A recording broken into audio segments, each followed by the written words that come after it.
E aí, gente boa, tudo bem com você? Meu nome é Sérgio Tomé e seja bem-vindo ao meu canal. E aí, Tomé? Hoje a gente vai falar sobre o melhor filme de super-herói de todos os tempos. Eu estou falando de Vingadores Ultimato, com toda certeza vai demorar para tirarem esse posto de Vingadores Ultimato na minha perspectiva. E eu não vou falar aqui, não vou fazer aqui um resumo do filme, embora eu vou dar spoilers do filme. Então, se você não assistiu o filme, fique sabendo, eu vou dar alguns spoilers. Se você não tem problema com isso, continue conosco. E se você não quer ter spoilers, assista esse vídeo depois. Mas tem outros vídeos no canal aí, inclusive tem um vídeo que fala sobre Star Wars e o Evangelho. Dê uma olhada nesse vídeo que você com certeza vai gostar. Então, a gente vai fazer uma abordagem de alguns aspectos do filme que nos interessa para a gente falar então sobre Jesus e a redenção. É isso mesmo. Vingadores também fala sobre redenção. E aí não tem como a gente não fazer o link com Jesus. Então fique conosco, que com certeza você vai ver que Vingadores, Jesus e a redenção tem muita coisa a ver.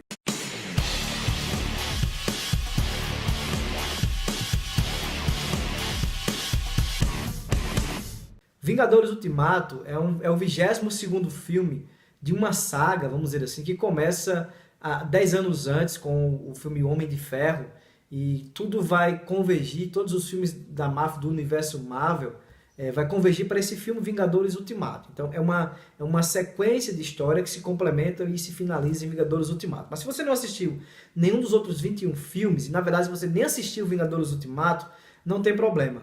Continue conosco, né, que eu vou tentar fazer um resumo aqui para você se situar no filme, não vou dar muitos detalhes, mas para você entender aquilo que eu quero trazer para que vocês aqui reflitam sobre Jesus e a redenção. Então, Vingadores Ultimato, ele gira em torno, na verdade ele é o desfecho de um filme anterior a ele, né, que é Guerra Infinita, Vingadores Guerra Infinita. Como eu já falei, está tudo dentro dessa grande história de 22 filmes. Mas Vingadores Ultimato é a sequência do filme Guerra Infinita, onde Thanos, que foi com certeza o vilão mais poderoso que a Marvel apresentou nesses todos esses filmes, e tudo envolve as chamadas joias do infinito. São 6 joias, e essas 6 joias, elas, se forem reunidas, elas têm a capacidade de dar um poder àquela pessoa de controlar o universo. Essas joias são a joia do poder, a joia do tempo, a joia da mente, a joia do espaço, da realidade e da alma. E se alguém conseguir reunir todas essas joias numa manopla, né? Fica com essa manopla do infinito, tendo esse poder aí, porque essas joias, elas de alguma forma, elas são responsáveis por harmonizar o universo. Então, por isso que ela é tão desejada por esse vilão chamado Thanos, que, como eu falei, foi o vilão mais poderoso que a Marvel apresentou nos cinemas.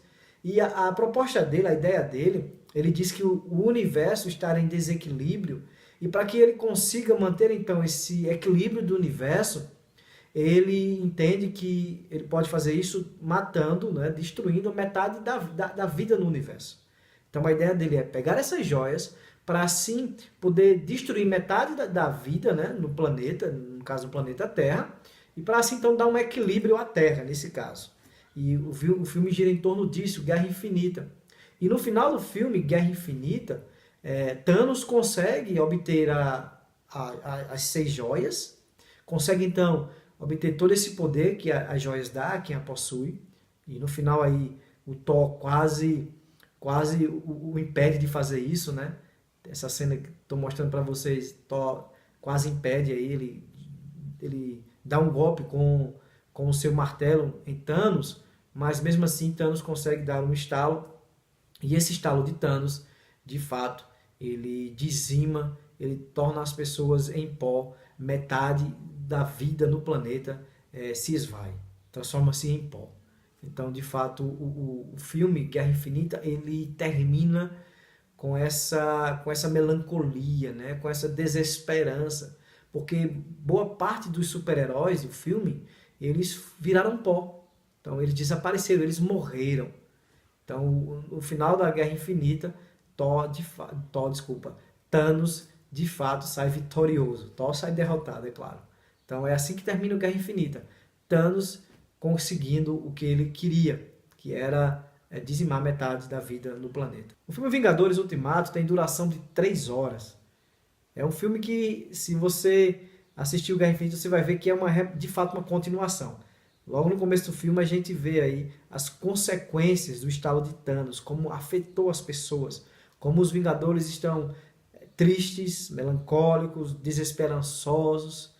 O Tony Stark, que é o Homem de Ferro, ele seguiu a sua vida, né? Constituiu família aí, tem até uma menina, uma filha que aparece no filme, bem interessante.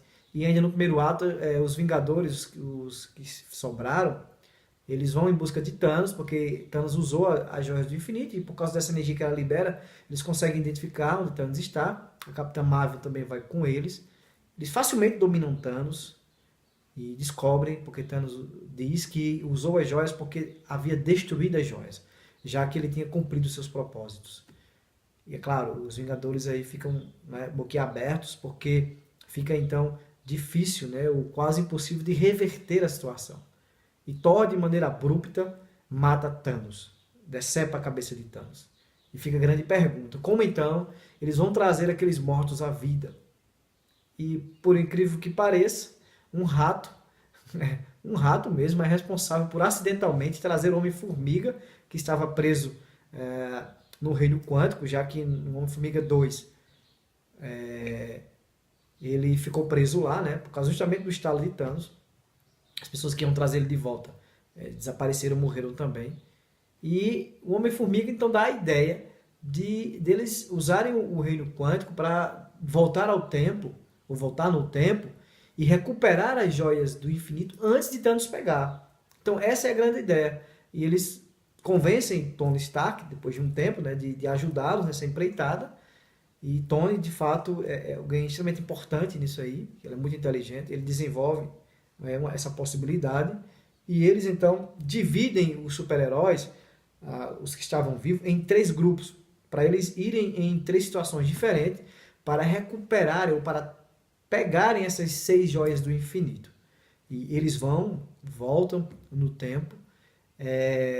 Tem uma joia, que é a joia da alma, que quem vai é Gavião Arqueiro e a Viúva Negra pegar essa joia da alma, só que eles descobrem, e a gente já sabia disso porque isso aconteceu no filme Guerra Infinita, que para eles terem a joia da alma, eles teriam que sacrificar alguém que amasse.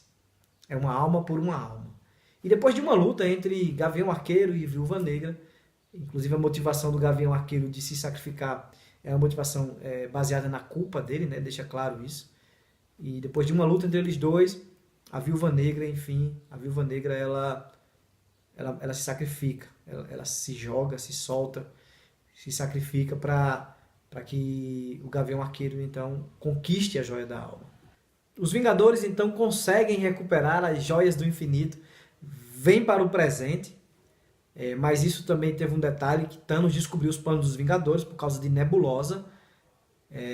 E aí você assiste o filme para entender melhor os detalhes, mas a nebulosa do passado vem para o futuro, né? E deixa outra nebulosa lá, a nebulosa do futuro, ou seja, elas trocam de lugar para serem infiltrar entre os Vingadores e ajudar Thanos a vir para o futuro, Thanos do passado, justamente para ele poder possuir as joias do infinito, já que elas estariam todas reunidas, né, com os Vingadores.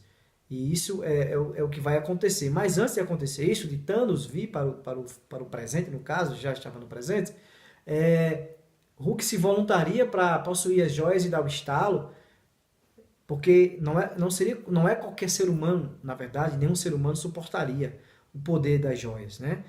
E aí o Hulk ele se voluntaria, ele então, com muita dificuldade, parece por um instante que Hulk não vai conseguir, ele dá o estalo. E quase que nesse momento também, o Thanos ele vem do passado para o presente e Hulk desfaz, né, aquilo que Thanos havia cometido com o estalo. E logo a gente percebe que as coisas voltaram ao normal. Mas logo quando a gente está percebendo isso, há um ataque impiedoso de Thanos no QG, no quartel-general dos Vingadores, quase que destruindo o quartel instantaneamente. A sua nave, né, bombardeando o quartel, assim, ninguém esperava isso. E logo após começa uma luta de Thanos com os Vingadores. E a gente percebe que Thanos ali mostra realmente como ele é poderoso, mesmo sem as joias, né? Alguns até estranharam. Como pode? De fato, Thanos é um vilão muito poderoso. E ele revela que ele não destruiria mais apenas metade dos seres vivos. O plano dele agora é destruir tudo. É acabar com toda a vida. E tem um momento épico, assim, uma das cenas épicas, muitas cenas deste filme, é quando aparece todos os heróis, né, para lutar ao lado dos Vingadores que estavam vivos, que todos aqueles heróis que morreram, né, todos os super-heróis que morreram, eles vêm para essa grande batalha.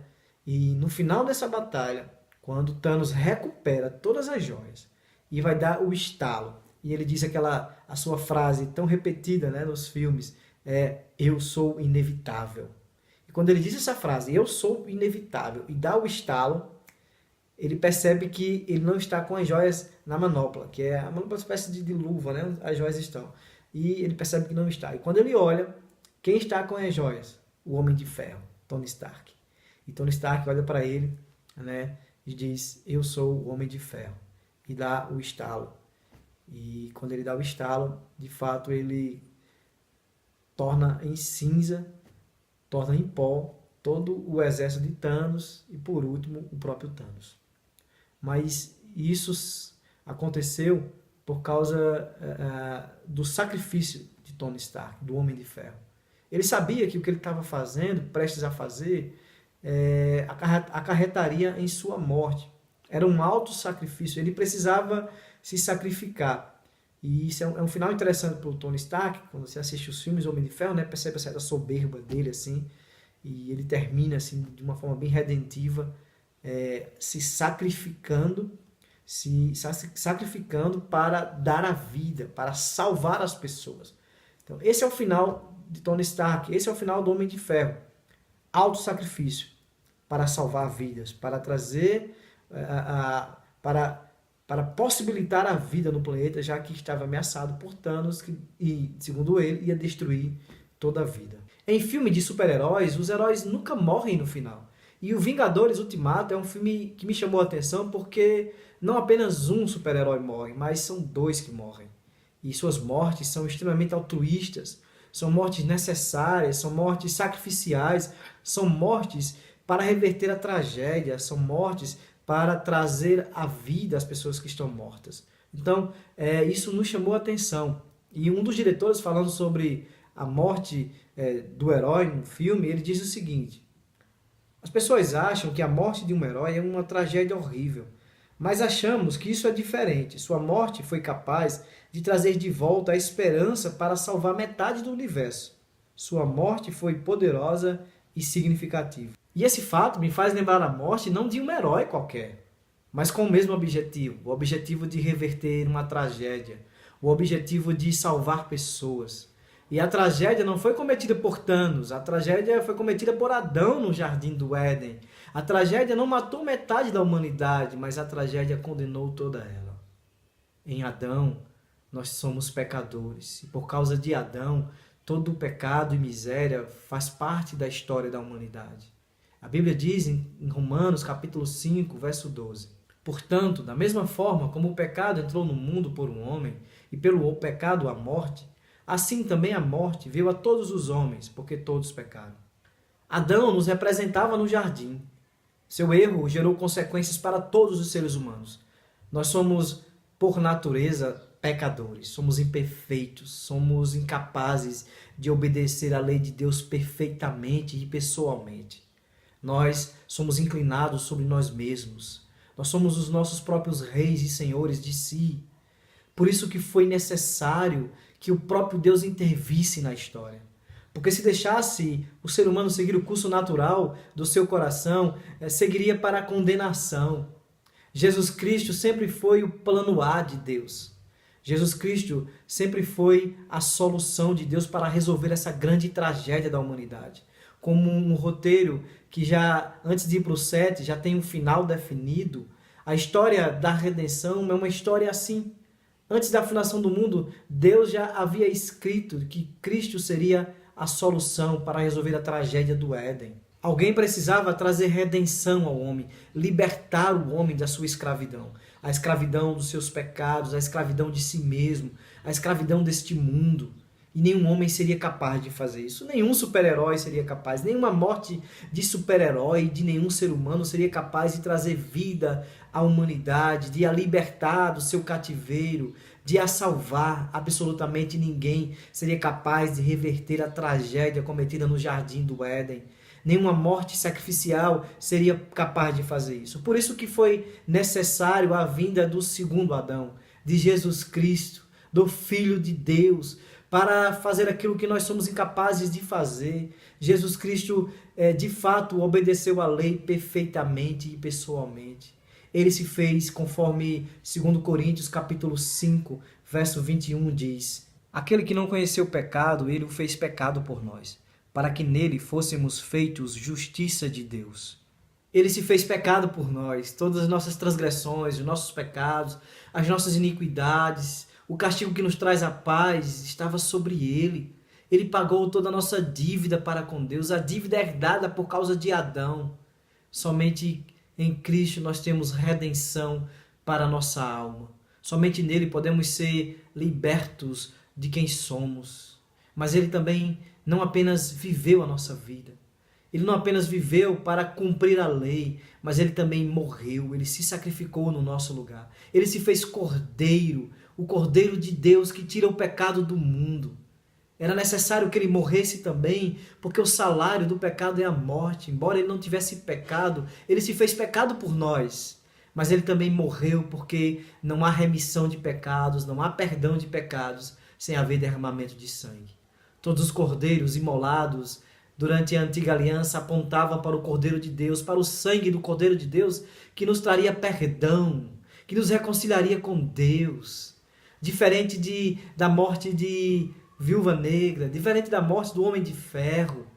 Eles não podem trazer redenção. As mortes humanas, e nenhum super-herói pode fazer aquilo que somente a morte de Cristo pode. A morte de Cristo foi sacrificial, de fato, em nosso lugar e por nós. Somente Cristo pode nos trazer reconciliação com Deus, perdão para os nossos pecados, pode nos livrar da condenação, somente em Cristo, porque Ele é a nossa justiça. Somente nele nós temos vida, conforme diz o texto de 1 Coríntios capítulo 15, verso 22. Pois da mesma forma como em Adão todos morrem, em Cristo todos serão vivificados. A Viúva Negra e o Homem de Ferro morreram, se sacrificaram para trazer aquelas pessoas à vida. Mas somente Jesus Cristo pode te dar a verdadeira vida, uma vida em abundância. Porque naturalmente você está morto em seu delito e pecado. Há um fosso espiritual entre você e Deus. Você está morto espiritualmente para Deus. E somente em Cristo você pode ter vida. Somente em Cristo você pode ter vida eterna. Pois ele, diferente de viúva e do Homem de Ferro, ele venceu a morte. Ele ressuscitou. Jesus ressuscitou e ele disse: eu sou a ressurreição e a vida. Aquele que crê em mim, ainda que morra, viverá. Jesus é a vida. Somente o sacrifício dele pode te dar vida. Somente o sacrifício de Cristo pode te salvar.